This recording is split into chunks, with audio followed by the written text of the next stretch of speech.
Brief sidetrack. Stop using Ymir and Historia as an argument against Eren and Historia. Because notice how Freckled Ymir and Eren had both parallels with each other and parallels with their relationship with Historia. Chapter 40, Ymir says, Krista, I'm the same way. I thought it would have been better if I'd never been born. The world hated me just for existing, to bring happiness to many people. I died. Chapter 65, Eren says, everyone in Squad Levi, the residents of Stohas district, the soldiers who tried to rescue me, Mr. Hans. And yes, I know it's Hannes, but I normally just simplify it to Hans by removing the neon. And so many more I don't know. I could never atone for all of that. It never needed to happen. All those days we spent training, all those dreams about what could be past the walls, I never needed to happen. Instant recognition from Historia. She empathized with Eren because she experienced the same thing with her childhood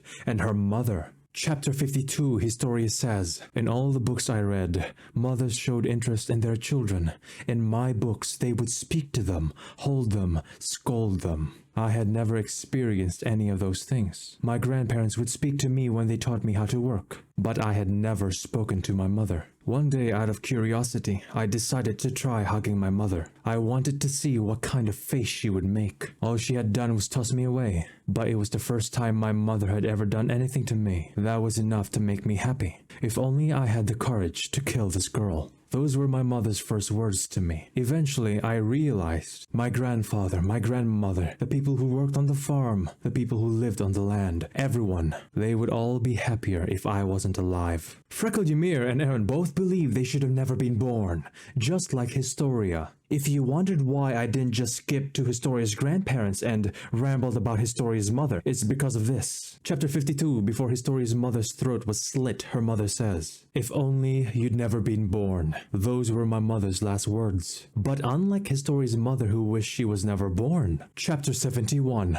Eren's mother Carla says, he's already special because he was born into this world. Now, Chapter 66, Historia's words gave Eren the will to live, like Carla gave him the will to live. Here's another parallel. Both Freckled Ymir and Eren valued Historia's safety. Chapter 46, Reiner says, do you think this world has a future? Your goal is to protect Krista, isn't it? That's one thing we should be able to trust each other on. Ah yes, Reiner, who also liked Historia, and just like Freckled Ymir, was also a parallel to Eren. This might seem like a joke to you, but can't you imagine that we both at least want to do something for Krista? Or do you think Eren's strength is more reliable than ours? There you go. Freckled Ymir, Historia, and Eren are narratively connected. And because Freckled Ymir and Historia had parallels with playing the role of Ymir, this narrative connection also includes the founder Ymir. And regarding their talk about Eren's strength, Chapter 97, Eren wanted the strength to change things, which relates to Falco saying the same thing regarding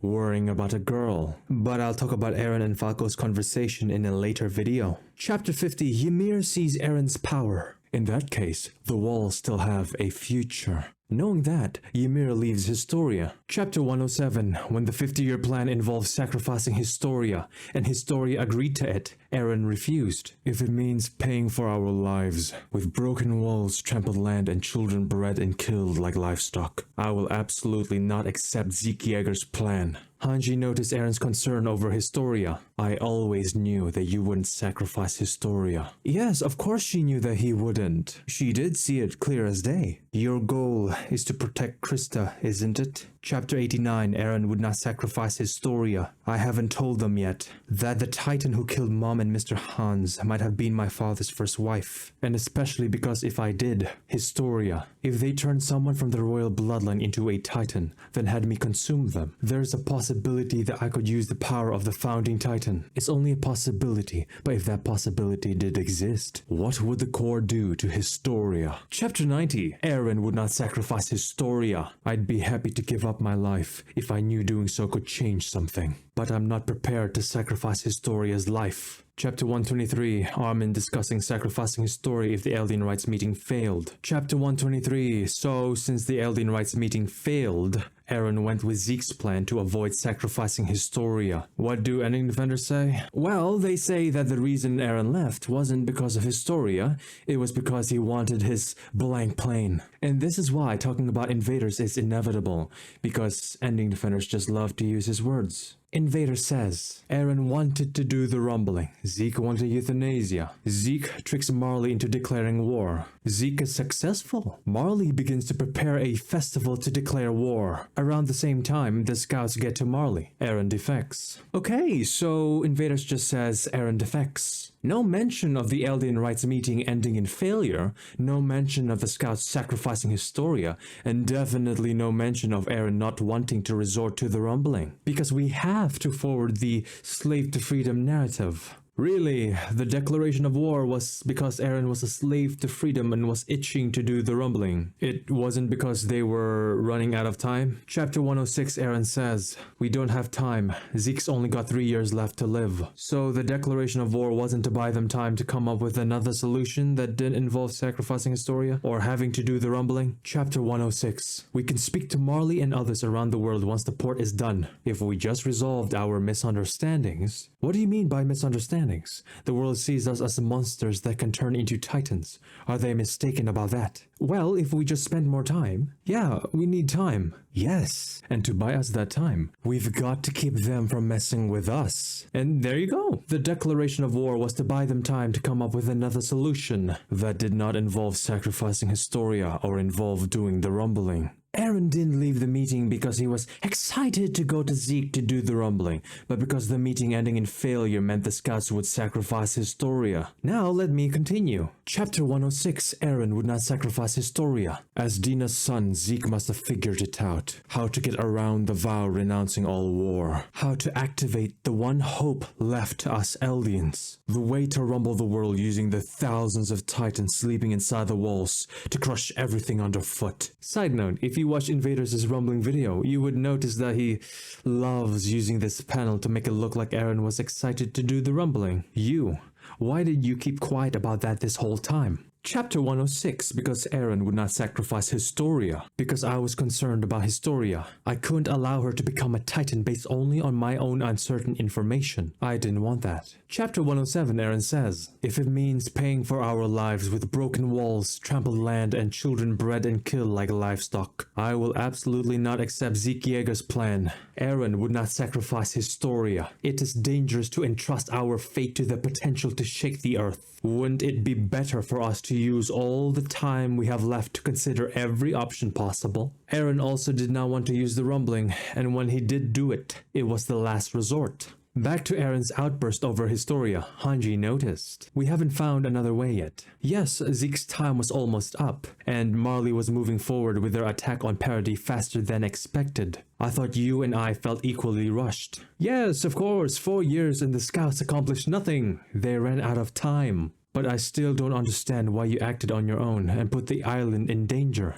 Do you not care what happens to Historia now? Then Eren goes a little bit crazy after Hanji brings up Historia. Chapter 47, Freckled Ymir also went crazy when Reiner asked whether she cared about Historia's safety. And by going crazy, I mean Ymir threatening to transform into a titan. How's this relevant to Eren? Because in the anime adaptation of this scene, Eren also threatened to transform. Chapter 47, Ymir says, I'm the strongest one here in this terrain. I'd be able to dominate this area, don't you think? My titan might not be as strong as yours, but I can move quickly through the trees. If you don't take Krista with you right now, I'll make a nuisance of myself. Chapter 107, Eren says, I ate the Warhammer Titan. It controls Titan hardening to create weapons or anything it needs from underground. In other words, you can't imprison me, no matter how tough and deep underground the cell is. I can leave here whenever I want. Both Ymir and Eren's reactions regarding Historia involved bringing up and emphasizing on the superiority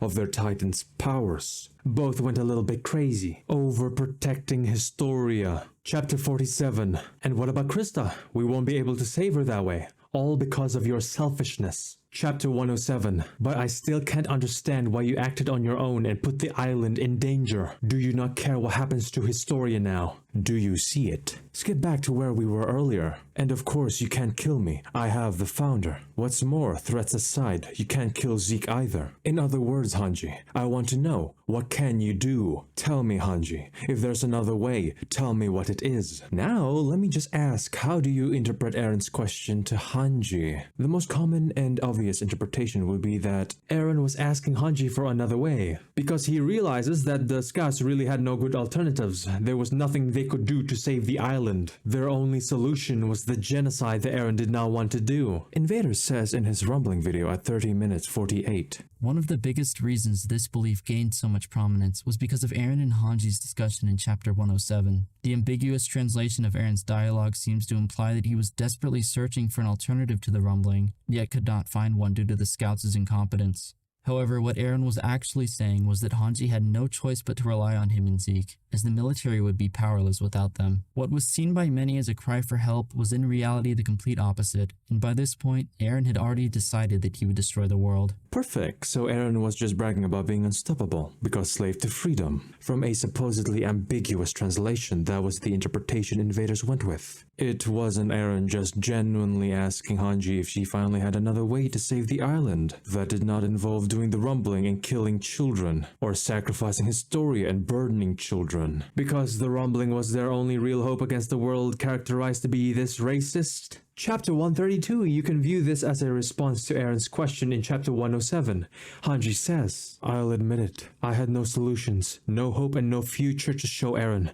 I was powerless. Keyword, powerless. Chapter 28, Eren believing in the Levi squad caused them all to die. If he had believed in himself, transformed and fought with the Levi squad, they would have 100% won against Annie. Chapter 66, Levi tells Eren to choose again. However, by believing in himself, he saved his friends in the rice cave. Now let me repeat what Invaderzz said, but this time go into it with the idea that Invaderzz was playing stupid. Because in my eyes, he was playing stupid. The ambiguous translation of Eren's dialogue seems to imply that he was desperately searching for an alternative to the rumbling, yet could not find one due to the scouts' incompetence. I can see why Invaderzz took this interpretation, because if you interpret the scene as Eren asking for an alternative solution, then this would mean that he did not want to do the rumbling, and only did it as a last resort. So yes, Invaderzz, it does seem to imply that Eren did not want to resort to genocide and killing children. And really, it wasn't because of the scouts' incompetence. They had 4 years. Eren waited for them to find something, but they didn't. They ran out of time. Chapter 123, Armin and the scouts would sacrifice Historia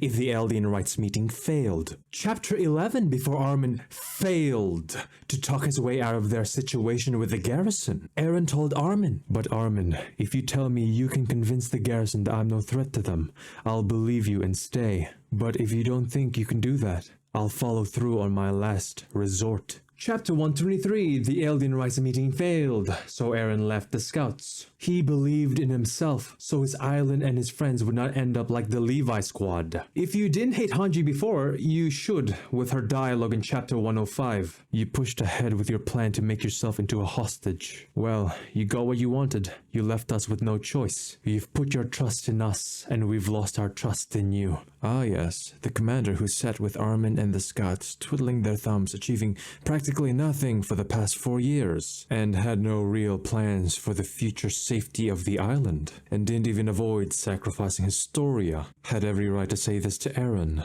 Invaderzz says at 30:18. One of the most common criticisms directed at the scouts is that they supposedly did nothing to prevent Marley's attack, and that it was their inaction which forced Eren to unleash the rumbling. Chapter 110, Armin wasting time visiting Annie's crystal. That's completely untrue. The scouts did everything they could to reach an alternative solution, even going so far as to sneak into Marley themselves. There's not much else that could have been reasonably asked of them. Would it not be a reasonable thing to ask for Armin to not waste time busting his colossal tie nuts to Annie's crystal for 4 years? Eren put his trust in his comrades for 4 years and they practically did nothing. Eren already learned his lesson with the Levi squad and the Rice Cave. So what happened? He trusted in himself. Unlike the scouts, Eren was very vocal and active in his role of protecting Historia and the island from people that wanted to burden children and from the outside world that wanted to exterminate them. Now, what does all this have to do with the topic of Eren not wanting to sacrifice Historia? Simple. The declaration of war forced the scouts to get off their sorry inactive asses. Zeke was about to expire, Eren was about to expire, and Titan powers were about to be made useless by modern weaponry. To go along with the 50-year plan would mean passing down his own Titan. Not only would this go against his own ideology, but it would leave Paradis' future up to fate. So Eren forced them to hurry up in finding a solution that did not involve sacrificing Historia or having to do the rumbling. If the scouts found an alternative peaceful solution that did not involve sacrificing Historia, Eren would not have rumbled the earth. But since the scouts still didn't have an alternative solution, of course he'll do the rumbling. They were cornered rats. The rumbling was a necessity for Paradis' survival. It wasn't because Eren was a psychopathic idiot who had a hard-on for genocide and mass murder. Now, regarding the specifics of Eren sacrificing Historia regarding the Chapter 89 and Chapter 107 parallels, I'll talk about that in a later video. But for now, let me get back to Historia and Ymir. Let me start back with the Christian parallels with Freckled Ymir and Eren. If you watched the first episode to my Eldian Bible series, you would know my belief that Eren was the god and devil, Christ and Antichrist. But what about Ymir? Well, let's see. Video, Attack on Titan in Christianity, Ymir's redemption. I'll show you why I bothered putting this up. Ymir from Attack on Titan has more parallels to Christian theology than many would expect. Special thanks to Invaderzz who offered comments to the script from the man himself.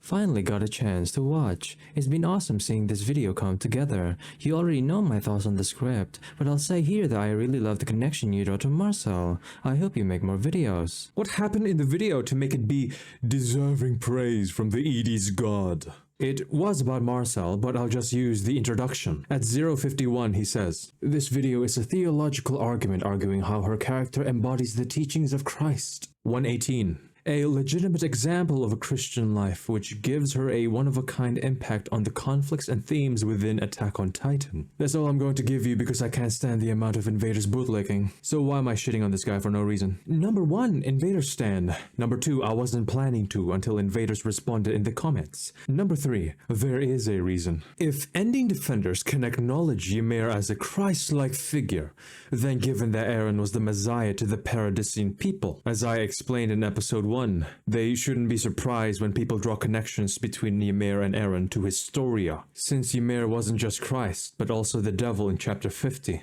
Just like how Eren wasn't just Christ, but the devil in chapter 130. And given those two relate back to Historia in chapter 122, with the founder Ymir, it meant Historia was going to remain important to the narrative, right? Christian parallels with the deal with the devil, the first sin. Like I said, I wasn't going to respond this way until Invaderzz commented, because around 1.5 years ago, regarding Historia's pregnancy, don't you love it when they ignore all the context? Invaderzz comments, "How are they still fixated on this theory 10 months later? The refusal to admit it was a reach the entire time is genuinely baffling." Perfect. Now you know Invaderzz' stance on chapter 130. I'll move on for now, but I'll show you why this is important once I get to the EreMika logic and Historia's pregnancy. Because you will notice that ending defenders love playing stupid by being selective as fuck. So let me continue with the Ymir and Eren parallels. Chapter 40, Ymir was going to rescue Daz despite the protests of Historia. Chapter 130, Eren was going to rumble the entire world despite the protest of Historia. Then these two specific Chapter 40 and Chapter 130 panels near the end of the discussions. Freckled Ymir and Eren went forward on their plan despite the protest of Historia. Chapter 130, Eren says,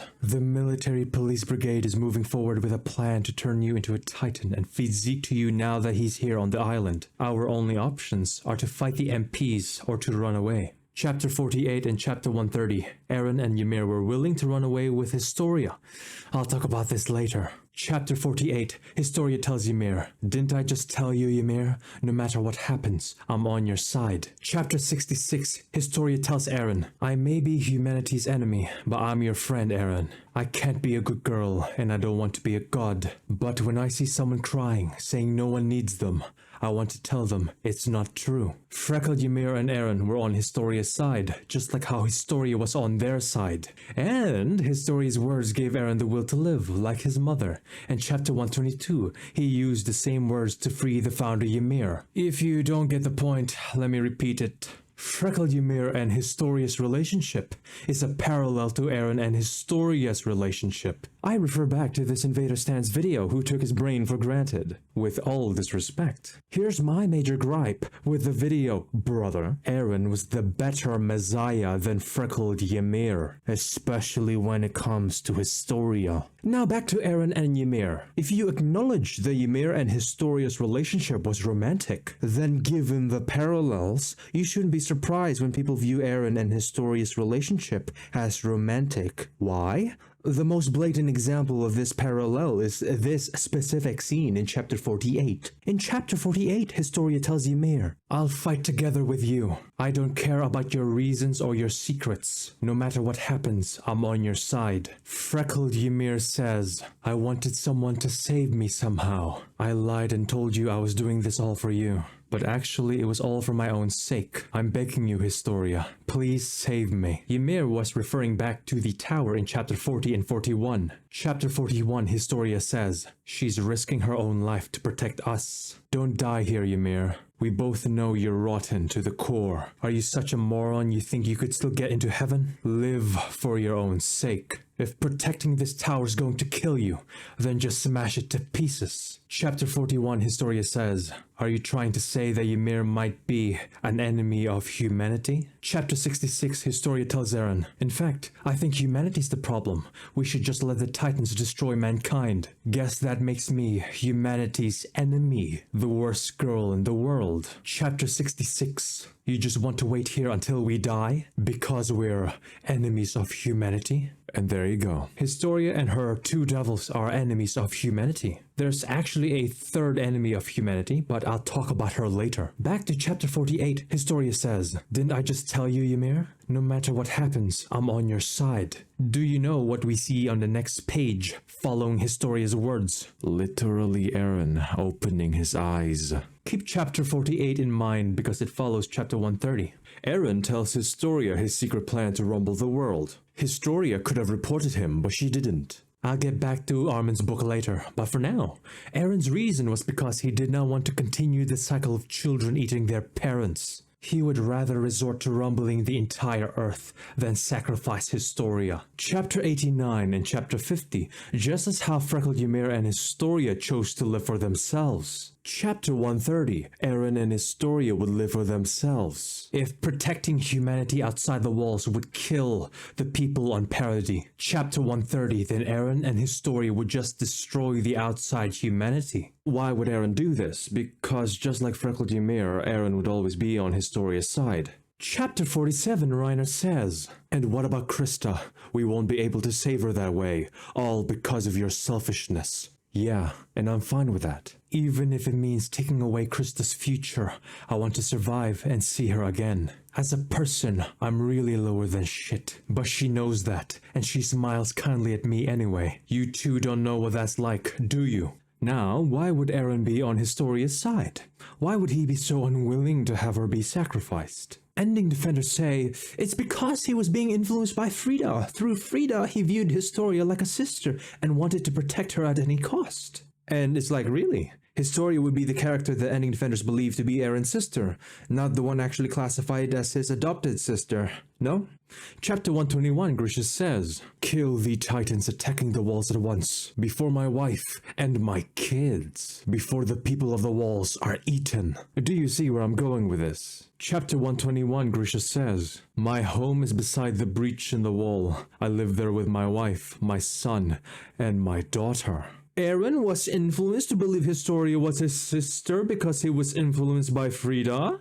So since Grisha viewed Mikasa as a daughter, this would mean that Eren viewed Mikasa as a daughter, since Eren consumed Grisha. Did you see the EreMika logic? We're following that logic. Here's the actual reason why Eren refused to have Historia sacrificed. Chapter 130, Historia says, "Whatever the most reliable way to make sure that this island lives on is, I'll go along with it. There was no other way, but you stood up for me back then, Eren. Everyone helped. That's enough for me. Maybe for you, but not for me. They want you to birth a child they can sacrifice for this island. They want to keep forcing children to eat their parents. I won't let them. If you can just stay quiet until then, how could I ever? You can, because you're the girl who saved me that day. The worst girl in the world. There you go. Because she saved them in the rice cave. And after Eren's words in chapter 130, despite Historia's initial protests, she chose to side with Eren. Then Eren, what would you think about me having a child? If you acknowledge that this Ymir and Historia scene in chapter 48 was romantic, then you have to acknowledge that Eren and Historia in chapter 130 was also romantic. But EreMika shippers aren't very consistent now, are they? For example, this EreMika shipper says, "You guys are so fucked up if you say that this scene is romantic and not this scene. This Ymir and Historia scene literally screaming romance." Okay, first off, they're passionate about Ymir and Historia. Let's be real here, folks. It's not really about Ymir and Historia.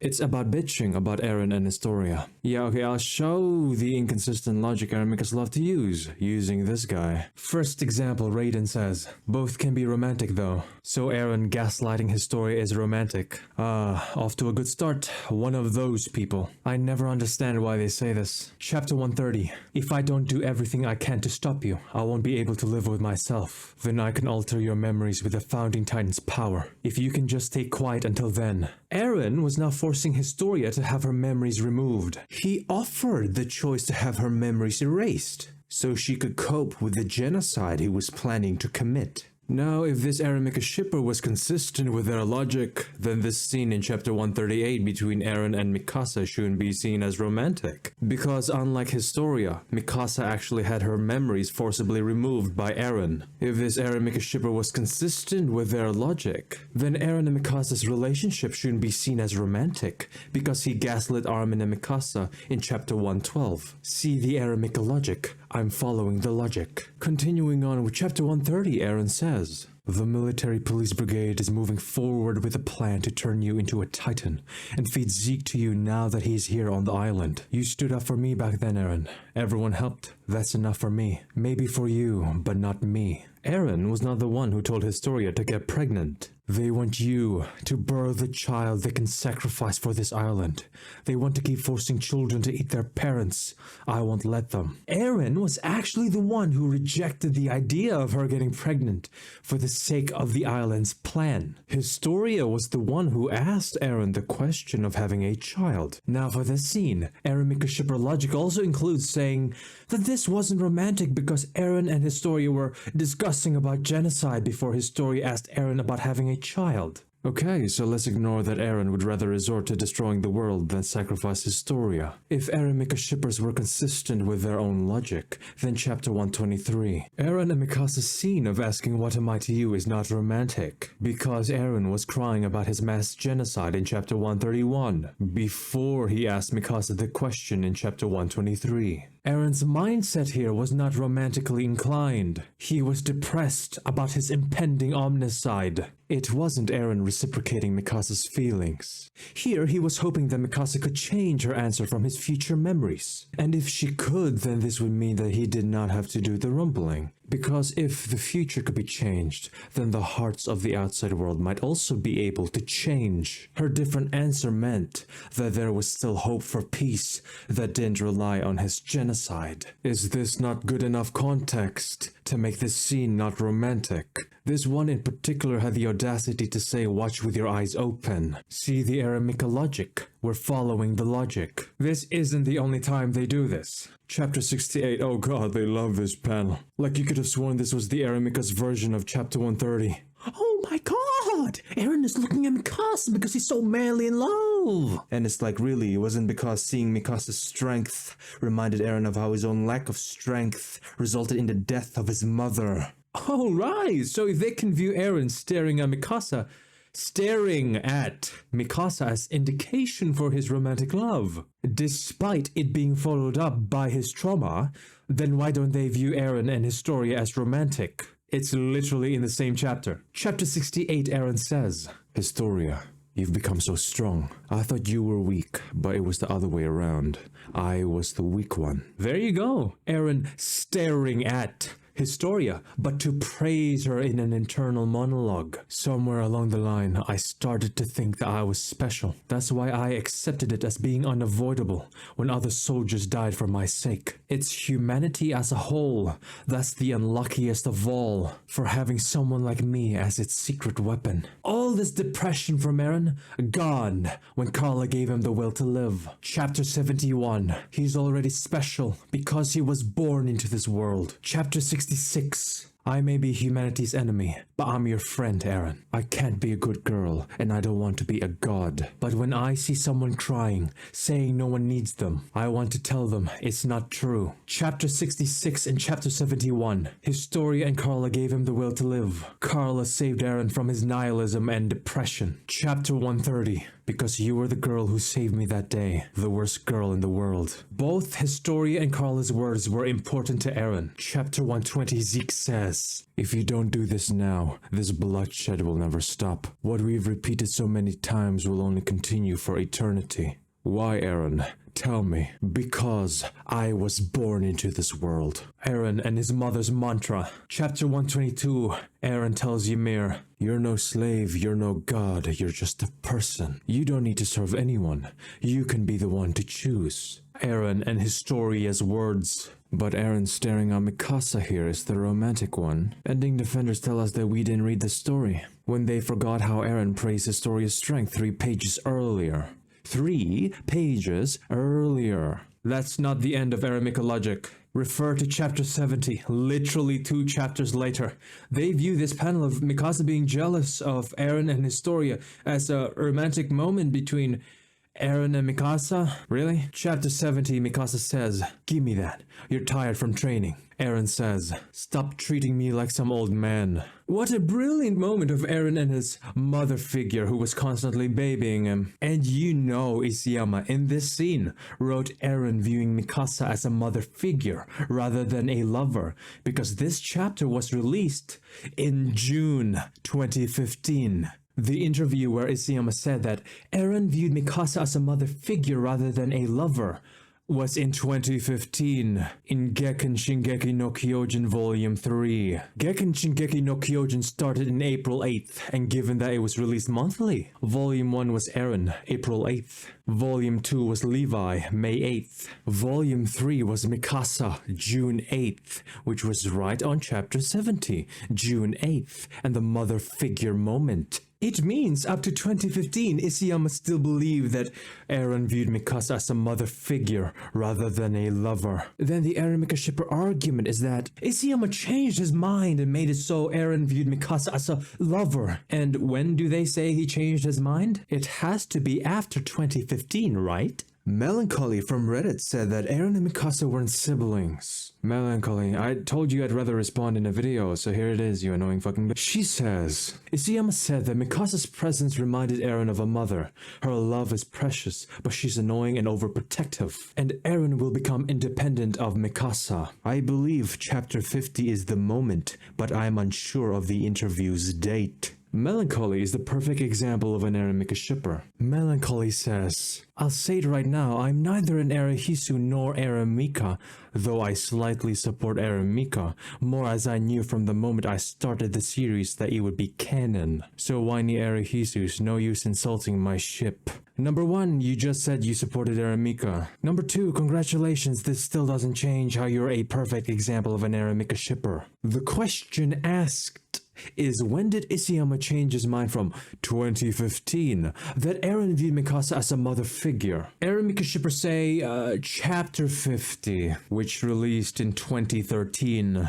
Can you see the EreMika logic here? The chronology doesn't line up. And here, let me give some more examples from Melancholy. Chapter 50 is important as this is supposed to be the chapter that Eren begins to return or perhaps realize his romantic feelings for her. Which is why Eren never brings this moment up until chapter 139, which is 90 months after chapter 50 was released. You can certainly see the change in their relationship. Eren comes to understand Mikasa's perspective some more, apologizes to her at one point. He doesn't appreciate Mikasa babying him in chapter 70, which was after chapter 50. Appreciates her protective nature and even admits his previous jealousy. It's there, but it's almost not there enough. See what I mean? This is what I said a year ago. The EreMika development was so subtle you could have sworn it never existed. One last thing. Chapter 138, I don't really see it as necrophilia. I hope Melancholy understands that the dead cannot give consent. Even if it wasn't necrophilia, it's still messed up.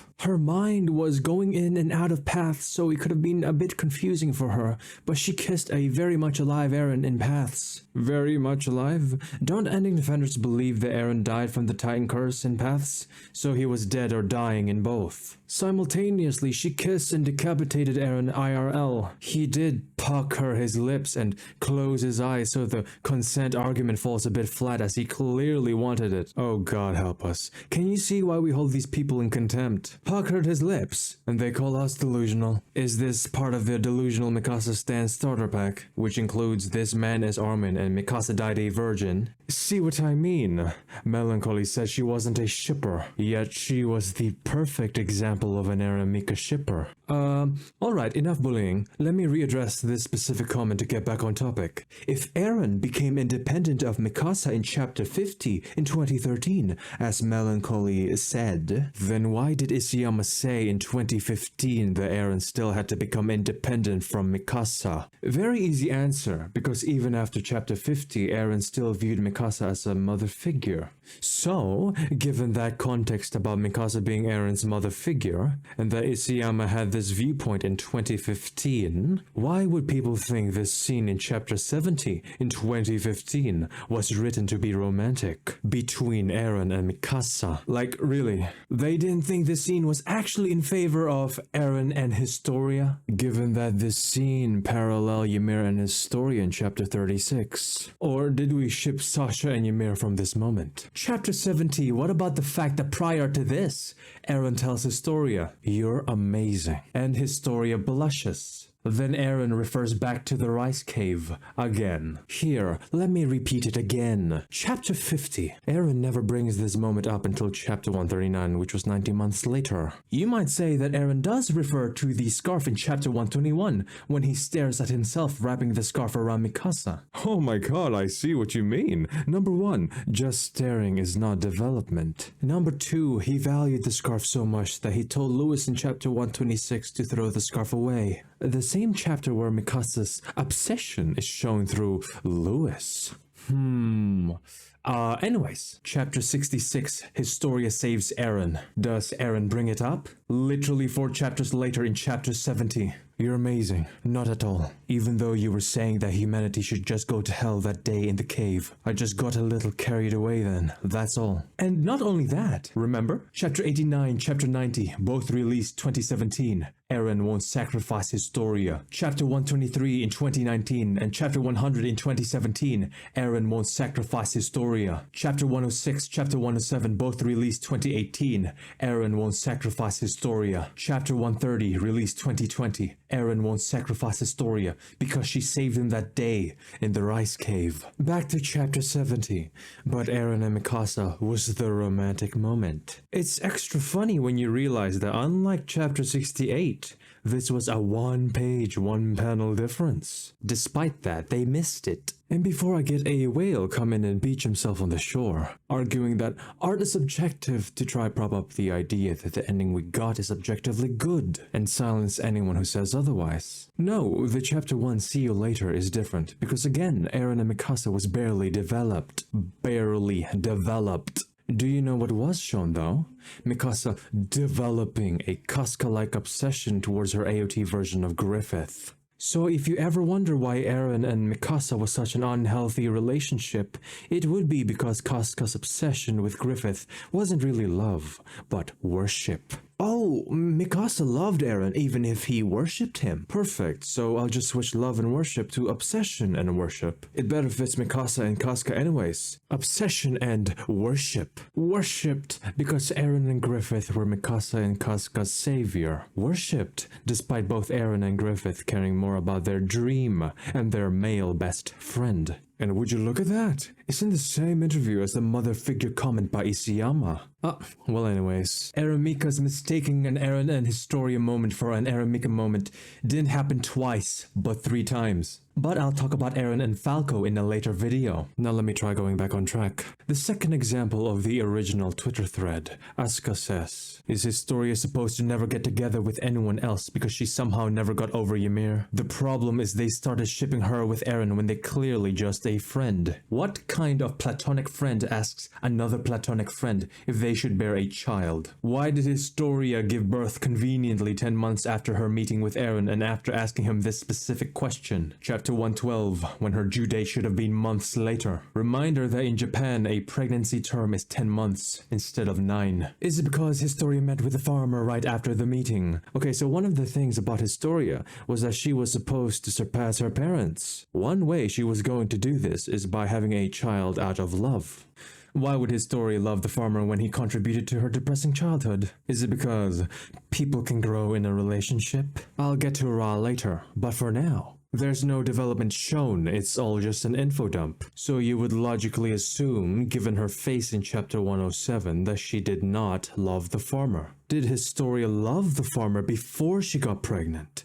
Then Isayama did a piss poor job. Did Historia love the farmer only months after she got pregnant? So the child they had was not conceived out of love, not born out of love. So Historia did not surpass her parents who did not have her out of love. Chapter 65, Kenny tells Historia, you were born out of someone's misery. Chapter 108, if Historia did not marry the farmer, then Historia did not surpass her parents who had her out of wedlock. Was it just for the sake of protecting herself from becoming the Beast Titan? Do ending defenders not realize this regresses Historia's character, since this meant that she did not surpass her father or mother, given that her father wanted to make her into a Titan to protect himself, given that Historia's mother used her to protect herself? Ending defenders say, oh no, Historia already surpassed her parents in the uprising arc. She finished her character development. Well, congratulations with how the pregnancy subplot was executed like garbage. Historia regressed and actually doesn't surpass her parents. Chapter 66 will happen to Ymir's words of living your life with pride.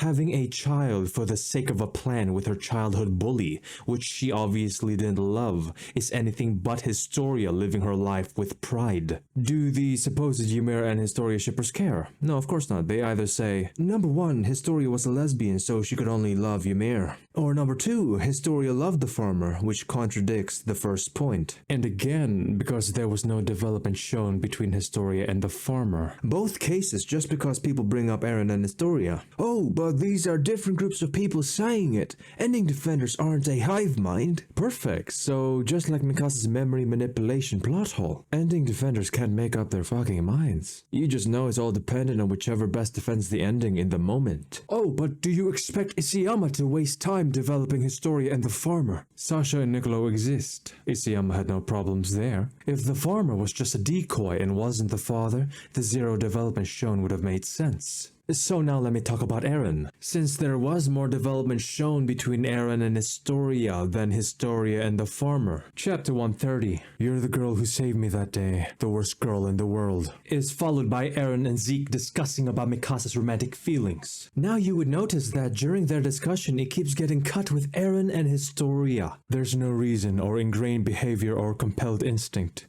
She just likes you so much that she'd snap a titan's neck for you. Then a panel with Eren and Historia. Then back to Zeke asking Eren how he would respond to Mikasa. Immediately back to Historia asking a question. What do you think about me having a child? Based on how the panels were set up, you could view it as if Zeke was asking Eren on how he would respond to Historia's question, even though Zeke was talking about Mikasa. And without Eren and Zeke's conversation, you're left with this. Eren tells Historia about his plans. Historia protests. Eren tells her he won't let her be sacrificed. Historia still disagrees. Eren tells Historia, you're the girl who saved me that day, the worst girl in the world. Then you get Historia looking surprised. And now she goes on Eren's side. So Eren, what would you think about me having a child? That is the order of the events. But it was a stretch to believe that Eren was the father, given how Eren and Historia actually had development compared to Eren and Mikasa. I guess they're just using EreMika logic. Now if you're wondering why I'm being toxic towards Ymir and Historia shippers, it's because some of them were being very retarded. Editing Eren and Historia fanart to Ymir and Historia?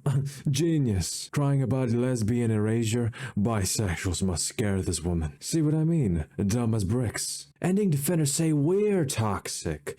Gentlemen, we've seen their side of the fandom. They're not exactly saints. They are also toxic. Watch this regarding the pregnancy. If it comes out to be true that Eren is the father of Historia's son, then y'all, we have an event planned to kill Isayama. See what I mean? Intelligent human beings.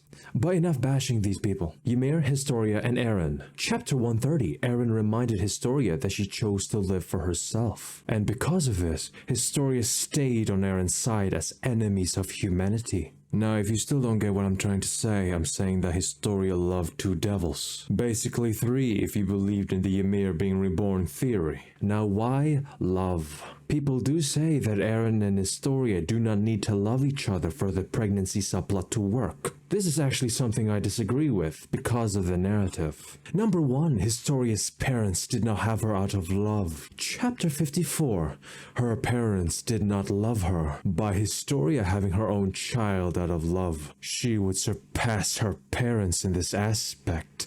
Do you get what I mean? Surpassing her parents. Number 2, the focus wasn't on romantic love, but familial love. The child was the focus here, for the sake of the sins of the father theme, not a romance theme. The focus was on parenthood, the relationship between a parent and child. Chapter 86 was the focus on Grisha and Dina's romance, or how they burdened Zeke with the expectations of being Elia's savior. Chapter 121 was the focus on Grisha and Carla's romance. Chapter 63, or how Grisha burdened Eren into being a tool of revenge. Maybe the focus was on romance because of Chapter 71, except it ended with Carla saying that Eren was already special just because he was born into this world. That's right, the child. She was the adult, the parent who did not burden her child. Historia's child was the focus because by having a child out of love, by not having the child for the sake of any plan, and by not burdening the child with any roles or expectations, Eren and Historia would surpass their fathers who burdened their children with roles. That's also why I believe Eren restarting the rumbling through the child doesn't work, because this would mean he uses the child as a tool. It means Historia allows Eren to use the child as a tool. Can you see how those two things would be a problem for the theme? But anyways, I think I said this already, but there was more development between Eren and Historia compared to Eren and Mikasa. And given that I said that Eren and Freckled Ymir were parallels, I'll focus on the specific example from earlier. Both Freckled Ymir and Eren influenced Historia to abandon the roles placed upon her and live for herself. The act of being reborn. Chapter 40 Ymir says, "Live your life with pride." Chapter 40 Ymir says, "The world hated me just for existing. To bring happiness to many people, I died. But when I did, I wished for something from the bottom of my heart. If I could be born again, I wanted to live my next life for no one but myself. I wished so hard." Chapter 68 Eren says, "I just wanted to beat the hell out of a useless, pathetic brat. That is all.